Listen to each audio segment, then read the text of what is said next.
Sveiki, kokie 3 ženklai rodo, kad žmogus yra psichiškai sveikas? Pirmas, valdo impulsus. Pavyzdžiui, instinktus. Pavyzdžiui, kaip dauginimosi instinktą arba ten pyktį. Antras ženklas, žmogus yra savikritiškas, būdinga savistaba. Tai reiškia, kad žmogus galvoja, ką daro, galvoja apie pasekmes. Ir jeigu padaro klaidas ar žalą, ją atlygina. Sumoka tą kainą, kuri buvo padaryta žala. Psichiškai nesveiki žmonės, jiem nebūdingas impulsų valdymas, tai yra jie viską daro paprastai automatiškai. Ir psichiškai nesveiki žmonės, jie nelabai visiškai negalvoja apie pasekmes. Absoliučiai.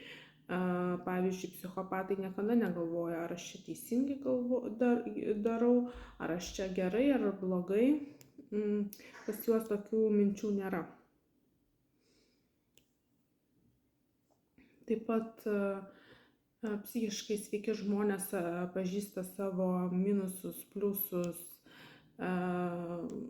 kažkokias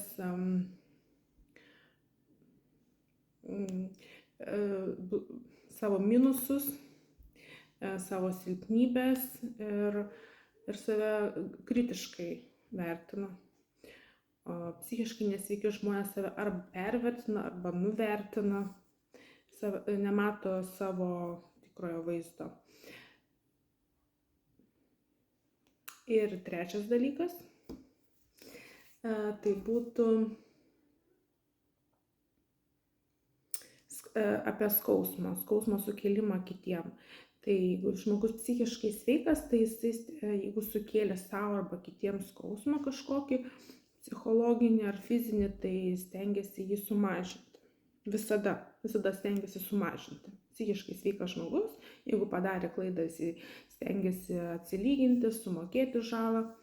O psichiškai nesveikas žmogus, tai jisai didina skausmą. Tiek psichologinį, tiek fizinį, vengia atsakomybės, visiškai negalvoja apie pasekmes, atsakomybės neprisiima, stengiasi išvengti, atlyginti už žalą ir taip toliau. Ačiū.